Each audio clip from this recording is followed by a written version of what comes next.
Welcome to the live. We're talking about things you need to know and whether or not South Africa is actually calling you. Because it's calling many people, but it may not be for you, and that is completely okay. We are preparing for the Travel Move Do Business South Africa conference, and my DMs are in shambles. They're flooded. People want to join. They're asking tons of questions and they want to know if this is right for them. So we're going to talk about a few things that you absolutely need to know, and whether or not this is actually for you, because it's not for everyone. And this is something that I need to make super, super clear if I haven't already, right? This is not for you if you are, if you don't have your passport, right? Obviously, this conference is not for you.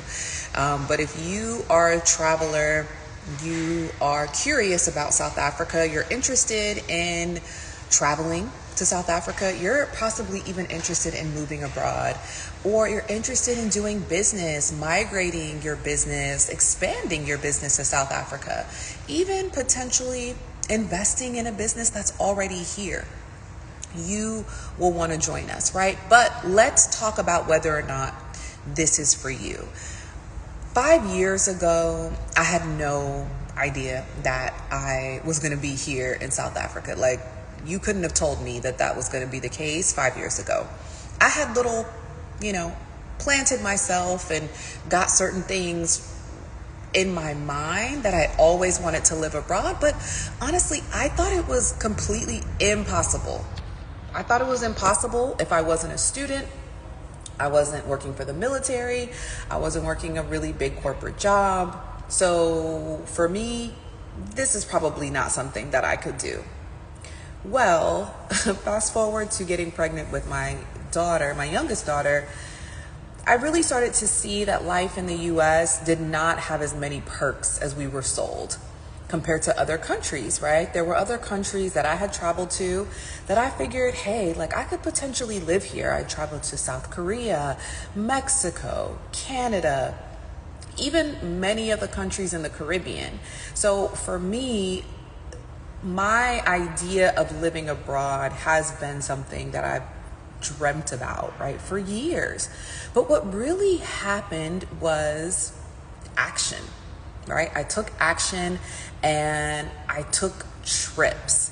And it wasn't until 2021 that I traveled to South Africa with eyes of living in South Africa, that I came here very curious of what life could look like. And I was supported through booking travel through a team called the Real South Africa, where they set up my trip in South Africa for 2 weeks. I had a 2-week trip. I told them what I wanted to accomplish, what I wanted to do, and they set it up. I didn't have to do a thing but book my flight to South Africa, my international flight. They booked everything else, and I was left pretty much with the big ticket items covered, and then I had time to explore.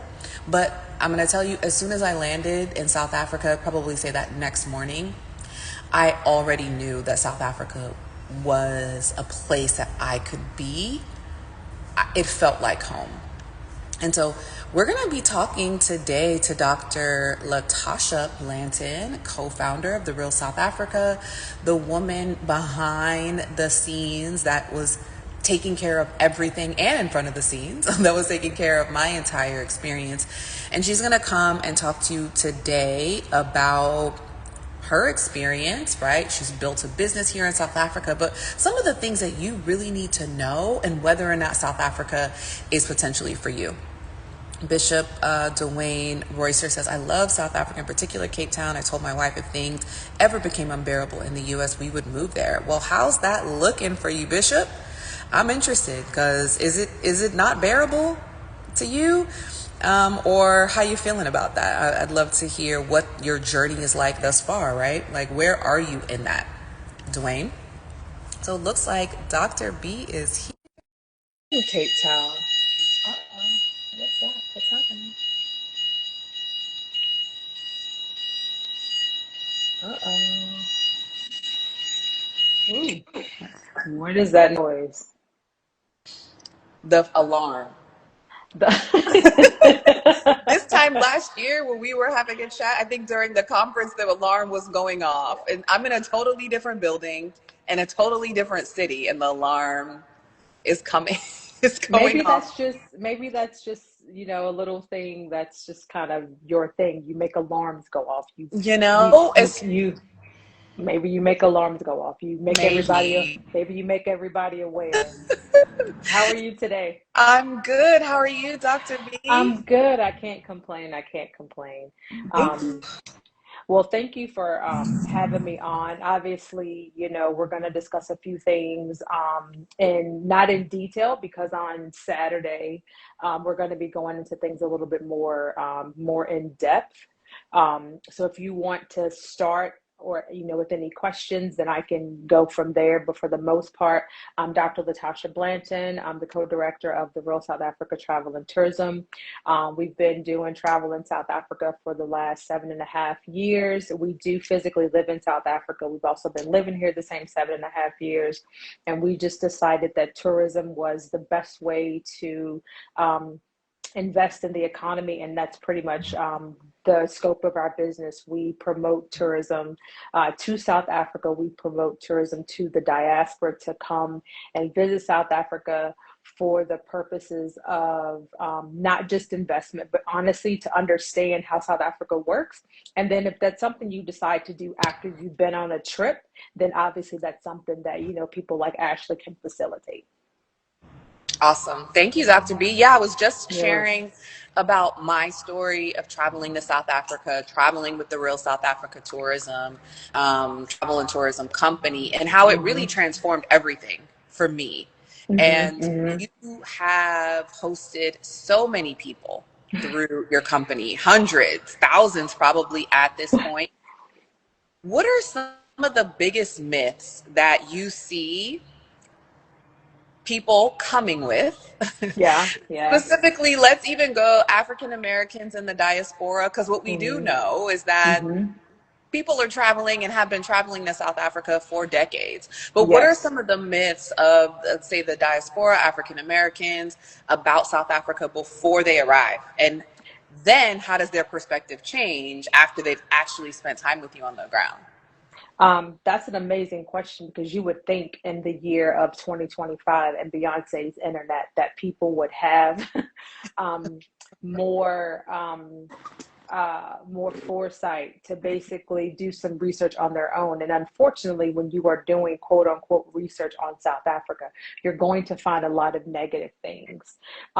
So when you come across channels on YouTube like The Real South Africa and we're promoting tourism and we're showing something positive, it really doesn't go with what you've been shown prior to. So it takes a little bit of time to get people to understand that what we're showing you really is the real South Africa, and it's the real South Africa because no country is perfect. There's always, poverty, and there's always, well-to-do, and there's middle class. So South Africa is no different than any other country. So what happens is a lot of Americans come with their preconceived notions that they're going to be better than the African that they find.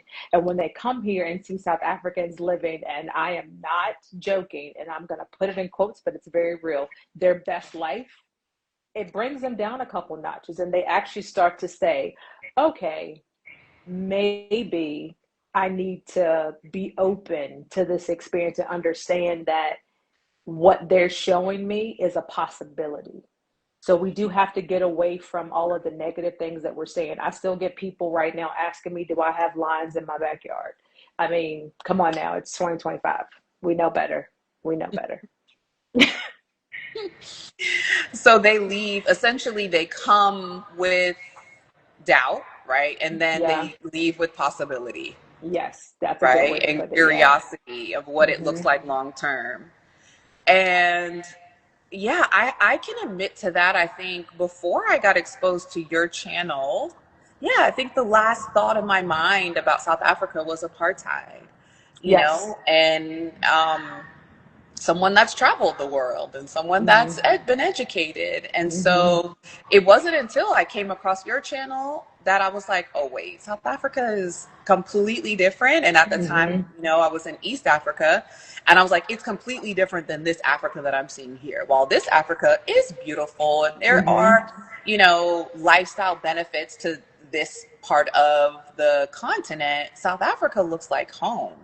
It looks Yes. like the familiarity that I experienced, but then there's a different level to it because everyone is black, not everyone, right? But there are a lot of there are a lot of black South Africans. Mhm. But it's also a very diverse, multilingual, Mhm. multicultural environment, very similar to, the States and the home country that we come from. But You know, go ahead. it's funny that you mentioned that apartheid is one of the things that keeps people from coming. And it's so funny because we still hear things like, why do I want to go over there with quote unquote, or why do I want to go over there with white people? And the funniest thing about all of that to me is that you're already in a place where you're outnumbered by them anyway. So you're concerned about coming to a place where they're the minority, and yet you're still bringing all this baggage with you. Like at some point, you're going to have to really be open to the fact that they are the majority over here and you get to be a part of that. So when you say you look around and everybody around you is black, it's not to say that there aren't any different nationalities here, but when you're looking for something that reflects who you are, South Africa brings that to you, and it does make you feel at home, something that you probably didn't even know it could feel like, because we have a false sense of home where we come from, and then you come here and you're like, oh, this is what it's supposed to feel like. And you can get that on a tour. I mean, you just said it, you were here 2 days and you're like, okay, this is how it feels. And as a tourism company, I believe people need to feel that at least once in their life. um, and just go with that, you know. So good.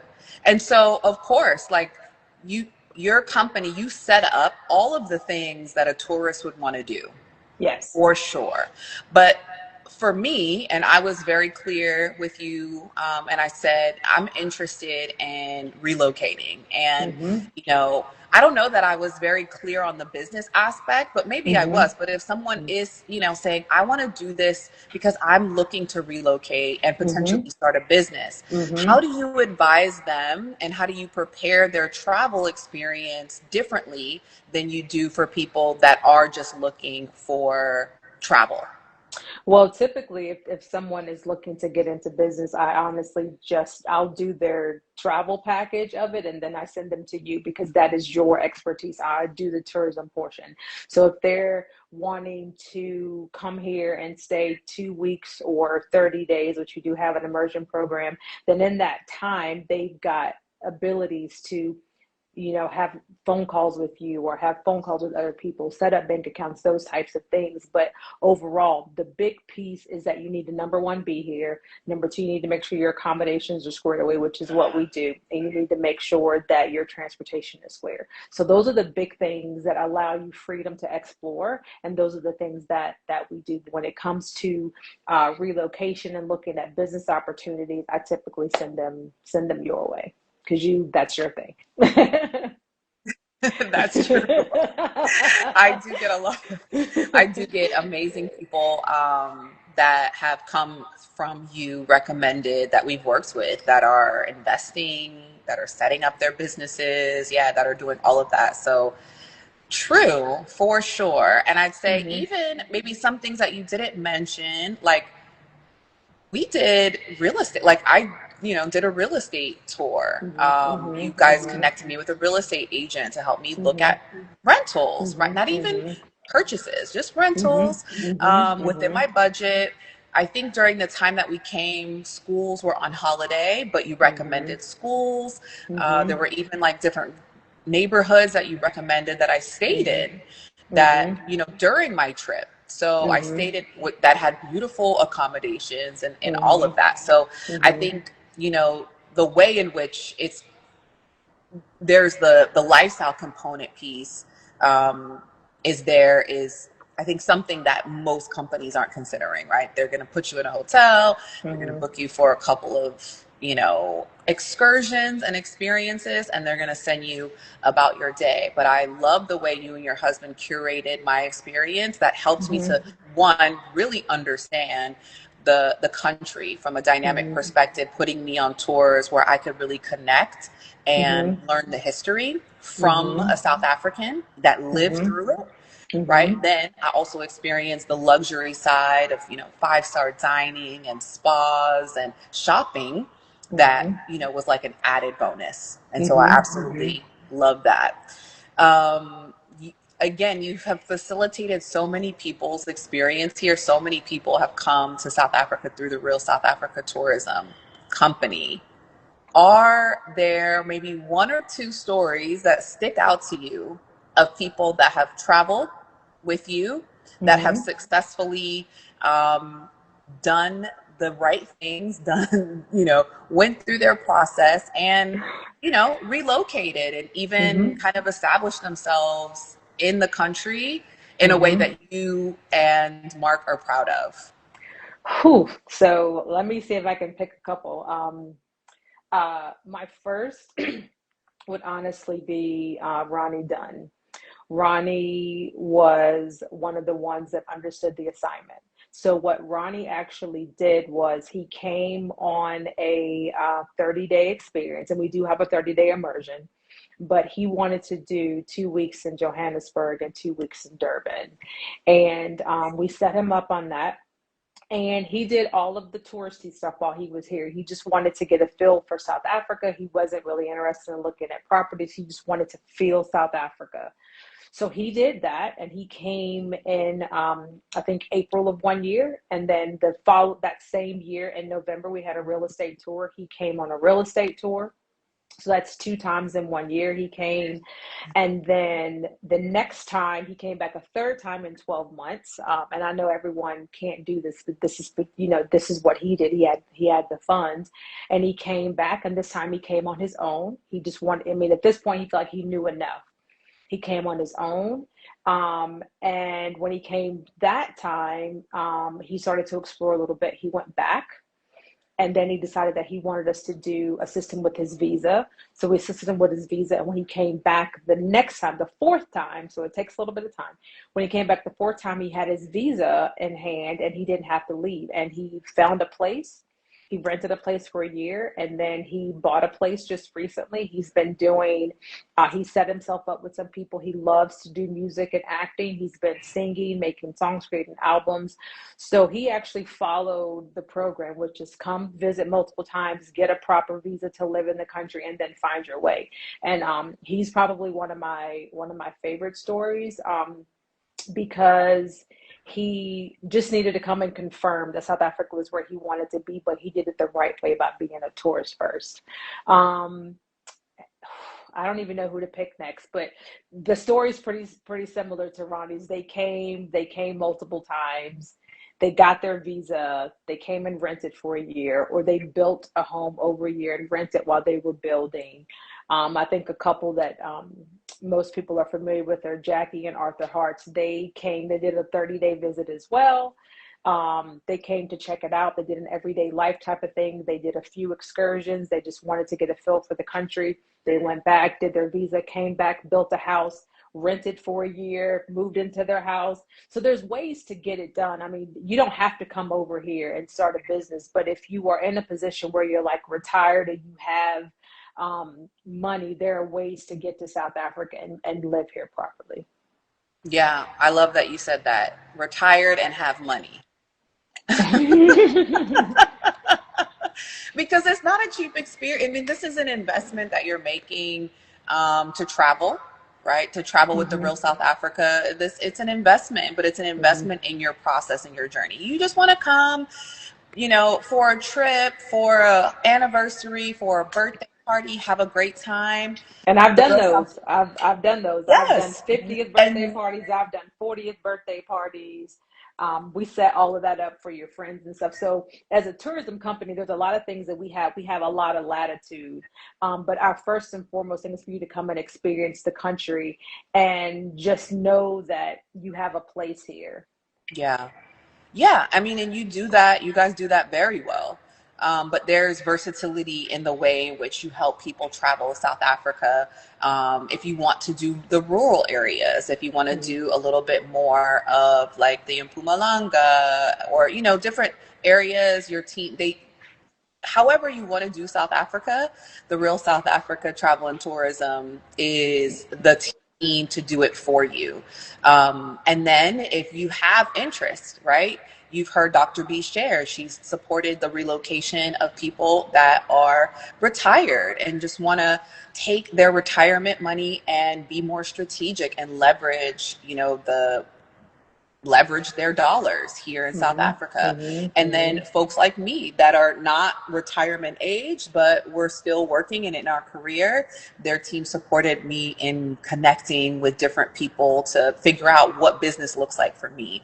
Yeah. And so, regardless of what your travel experience is or your desire to travel is, I always say when people reach out and they're like, okay, I want to travel, but I want to do it this way, this way, this way. I'm like, if you haven't been, book it with a team that are experts in it because you're going to spend Mhm. so much time Googling to try to figure out what to do and this. And even if you decide to get an itinerary from ChatGPT, you don't know if these places are open, if they're in the neighborhoods in which you desire to travel, Mhm. how you Mhm. can easily get there. There's Mhm. so much time and money that you save by booking experts that are great at what they do, and they've helped so many people in the process. Dr. B, someone asked about Mhm.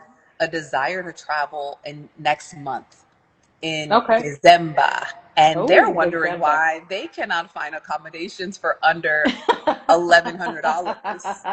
Can you tell them a little bit about I December? will. I would love to. So, I'm going to give you the long version. The long version is that our seasons are opposite, and the world, and I do mean the world, comes to South Africa December and January and February because those are our summer months. So unfortunately, those what we refer to in the tourism industry as peak season. It is peak season.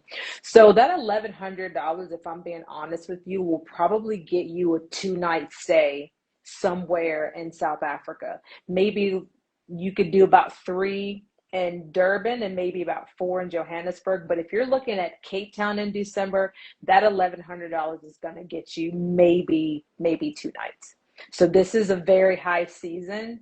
So I tell people if you're planning to come in December, you need to plan it the December before, just to make sure you can get accommodations and that you can get a rate that allows you to make payments on it because it is pretty hefty to travel to South Africa in December. Oh yeah, that's amazing because you guys do have payment plans. So for people that Yes. are booking travel, yeah, you are in a position to book with the Real South Africa and pay on a payment plan. But yes, December is the month. It will actually be my first summer peak season in Cape Town. So I'm excited to Ooh, see you're what it's gonna going to look be. like.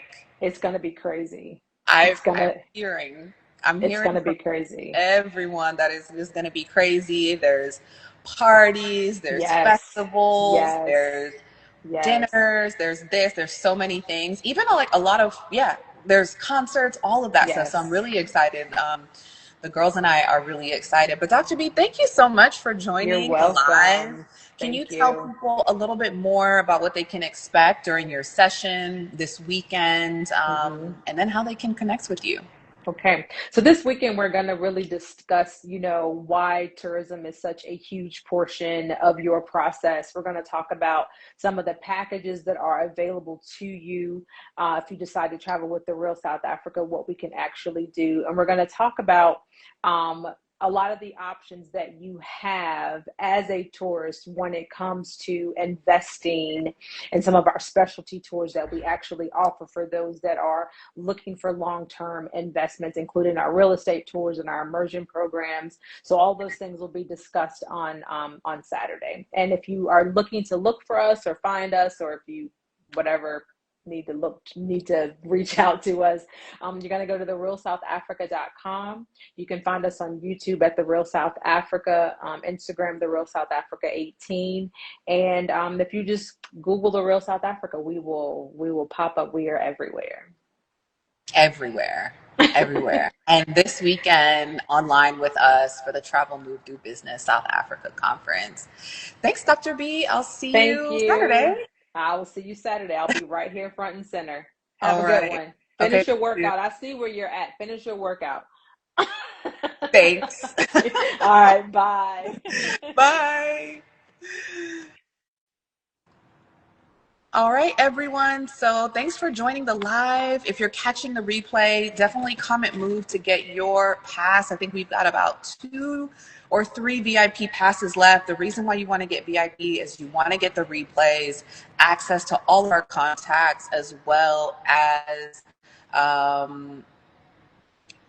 private Q&A with myself and the other speakers. So that's the benefit of VIP. Otherwise, join us in general access, general admission. This is a community of people that have done the thing. They're traveling to South Africa. They've moved to South Africa. They built businesses in South Africa, and they're helping you on your journey as well. So we can't wait to see you this weekend. Comment move here in the live or move during the replay, and you'll get the link sent directly to you. Join us for VIP. That's the best value for your buck. That one ticket is worth an hour for some people's consultation fees. So you're getting 10 experts with that price, as well as the replays and a vetted contact list. So to support your South Africa journey. And we can't wait to see you then. We can't wait to see you. And until the next video, guys, I'll see you soon.